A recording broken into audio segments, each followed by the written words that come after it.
Hey, welcome back. This is my first time recording a longer form talking video on my new camera. I'm loving this camera, it's been fantastic. I've been recording so many silly little moments. But yeah, I just kind of wanted to get on into another little sit down talking video, and I know that's kind of predominantly all I do, but I like to talk my feelings out, and I like to think that there are some people out there who will probably benefit from hearing someone else talking about the same things they're going through. So today is a bit of a deeper conversation, and I think it's one that a lot of us like to avoid sometimes out of shame of feeling this way.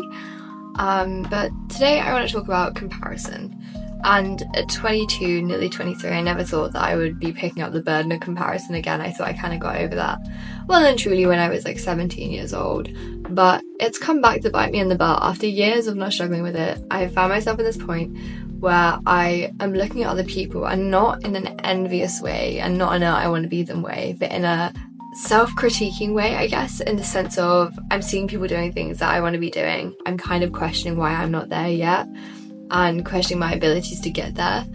And I guess, yeah, as I said, it's not so much jealousy, it's more so holding myself to other people's standards and like comparing where I'm at to where other people are at, when in reality we're in completely different lives, we're living completely different paces to completely different people. So it makes no sense for me to be comparing myself and where I'm at to these strangers that I'm seeing online. Like, why are you doing this? Why have you picked this burden back up again? But yeah, I don't know, I guess just recently I've kind of been feeling a lot more grown up, which sounds so silly to say now that I'm sat in front of a camera saying it out loud, but I'm at this really weird point in my life where I'm starting to feel like an adult, and I love it. I love the freedom that comes with being an adult. But part of me is also scared as fuck. Well, not necessarily scared, but I'm finding myself in a place where I'm like, okay, you need to sort your shit out now. You're not 18 years old anymore, you haven't got the safety net of uni, you don't have your like parents' immediate support or fallback all the time now. You've got to make your own way, you've got to make your own life, and you've got to work things out yourself. I do just love getting to make the life that I want to live. It's really fun, but I think that also does come with a lot of questioning about where I am in life and where I want to be in life, and am I actively building habits and behaviours that are building that life for me. And it feels like at 22 there's a lot of internal and external pressure to be living to a certain standard or living a certain way or building a certain life. And yeah, I guess a lot of mine comes internally. Like, I don't usually feel an awful lot of external pressure until I start seeing people doing things that I want to do. But even that is rooted in internal pressure, because I'm seeing all these things that I want for myself, and then I'm finding myself seeing other people doing those things or living those things out, and I put on this pressure on myself. Okay, why are you not there yet? How comes they're there but you're not there? And that makes no sense. As I said earlier, it makes literally no sense with living two completely different lives with two completely different people. Why am I sat here questioning where I'm at on my journey because I'm seeing someone else living out their journey where they're at now? And I guarantee at some point those same people were in the place that I'm in now, looking at other people doing what they're now doing and thinking the same thing as I am. And I guess in that kind of testifies to, instead of questioning your own pace or your own journey, use it as motivation, use it as inspiration. Like, okay, these people are doing really cool things, I'm gonna get there one day. How can I do this to benefit me, rather than saying, oh, these people are doing really cool things, why am I not there yet?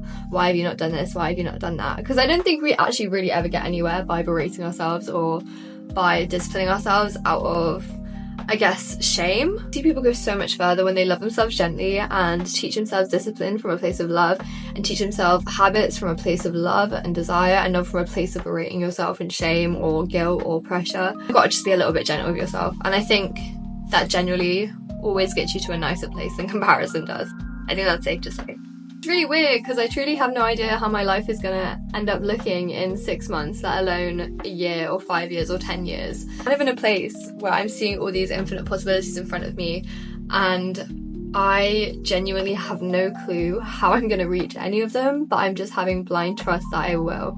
And again, I think that's where it comes back in, because when I see different people doing different things that I want to do and in different places that I want to be at, there's like this collective pressure on myself. But I don't need to put that pressure on myself. No one else is putting that pressure on me. It's just me. And that's not healthy. It's not good. And am I really going to become any of the things I want to be by bullying myself into doing them? Absolutely not. And then I'll lose passion. I'll lose love for those things. And then I'll get there and I'll be like, hey, I'm not where I want to be again. Oh, fuck. They're here now. I want to be there now. But I don't know. You know what I mean? You know what I'm saying? You know what I'm saying?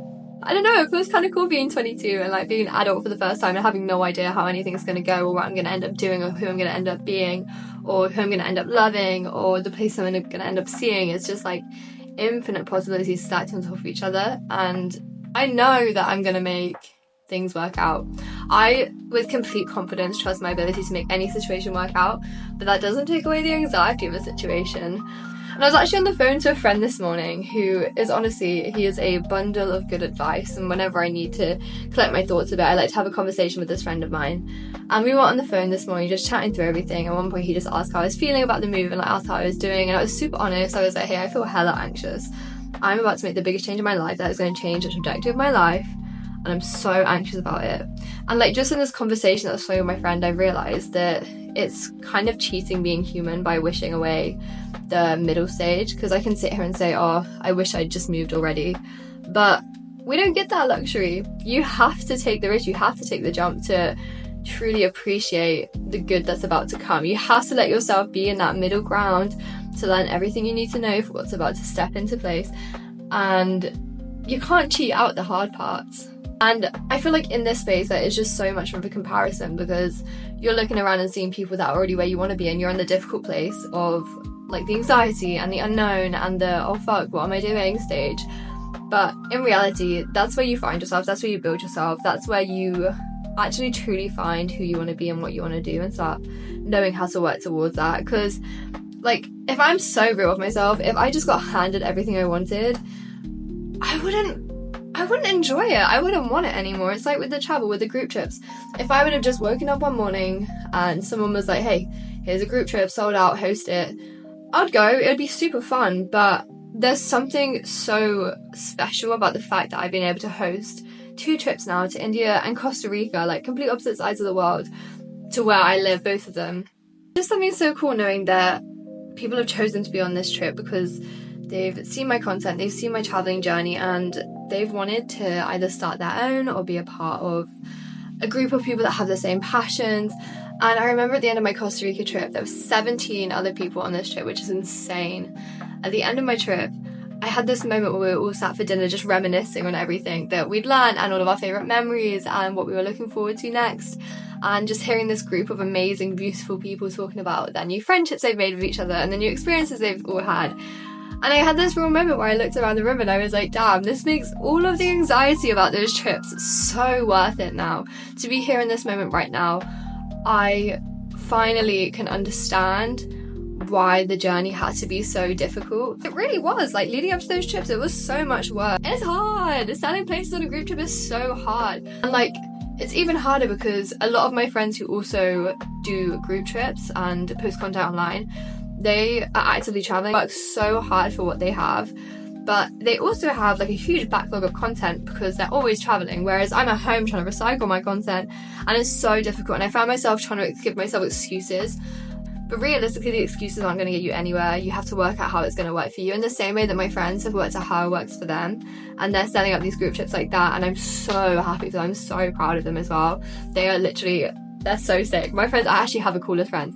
But aside from that, I had to find out how it works for me, because I am not those friends. I'm not traveling full time. I don't have crazy amount of content.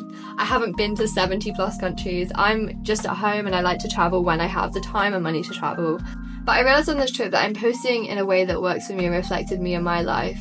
It meant that I attracted people on the same kind of path or in the same kind of walk, the same kind of journey. And it was just so amazing, and it just made all of the hard work that I put in and all of the vulnerability that I put into this and the, I guess, just anxiety that I'd pushed aside, and like, even with the anxiety, like, I was so anxious the whole time that my trips were open for spaces. I just kept going and kept going and kept going because I was like, I'd rather say I gave it my best shot and it failed than not try at all. And somewhere in that period of anxiety and trying and just taking that step and doing it, I then ended up in a place where I'd dreamed of being and wished at one point that I could skip to. But then actually when I got there, I was really glad that I didn't skip the difficult part, because it just made me appreciate where I was then so much more. And yeah, I guess the same is kind of true for where I'm at now. Like, part of me just wishes I could skip the hard part and all the goodbyes and leaving my room and like leaving the place I've made home for 4 years and just be in London now and be living a new life and not have to do the whole difficult moving to a new city and not knowing many people and not knowing the streets, not having any favourite restaurants, not having my favourite cafes and favourite pubs, and having to relearn everything again. But I know that's going to be the fun part, and I know in a year's time I'm going to look back on now and be so glad that I got to go through that discovery period again for myself, for a new city, new friends. It's going to be sick, and I am grateful. But man, it's a tough week. It's a really tough week. I've got lots of big emotions right now, and this last weekend has been like pretty anxiety filled for me. But I've just been reminding myself that on the other side of anxiety and on the other side of risk, there are so many good things just waiting, and there always has been. Life has been a constant testimony to the fact that on the other side of discomfort and difficulty, there is just the most amazing things. And I know this is all just part of the process. And comparing myself to other people who are on a similar journey or where I wish I could skip to right now isn't going to help me.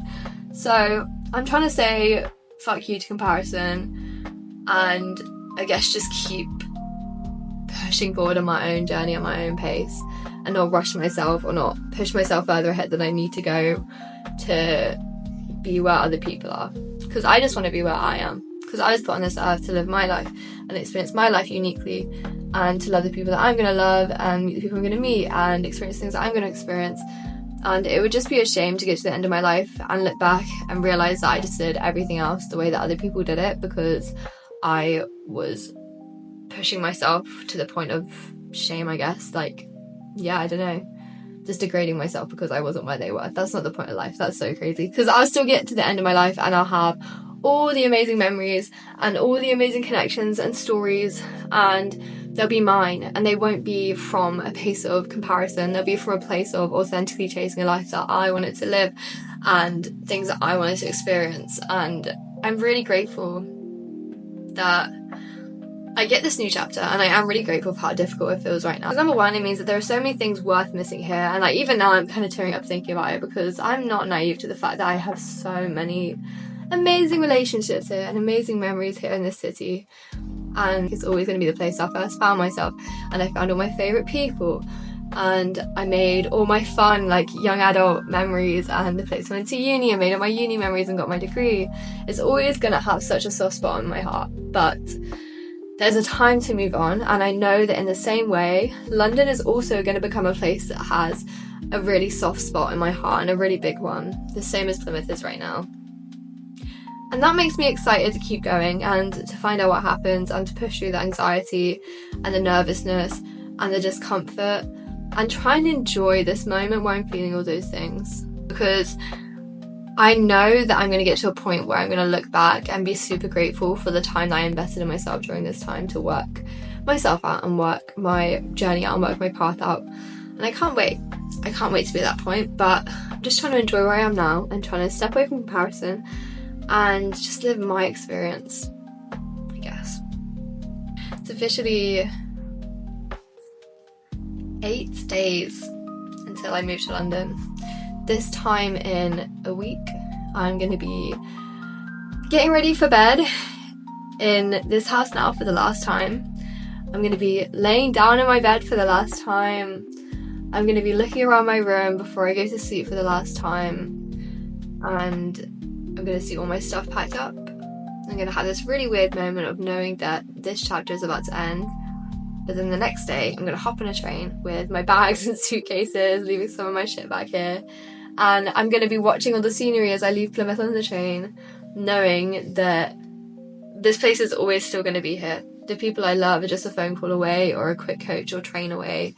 This is just something I need to do. Just knowing that ahead there's so much waiting for me. I'm really excited. I'm really excited. Thank you if you listened to my little ramble today. I didn't really have much direction, to be honest. I just kind of wanted to talk some things out. And I have to say, I do feel a little bit better after. So thank you if you've listened all the way through this video. I'm super excited to carry on this journey. I can't wait to vlog my whole move. I can't wait to talk my way through it with you guys and to experience and feel these changes with you guys. It's going to be so fun. We're going to have a good time. But yeah, that's all from me today.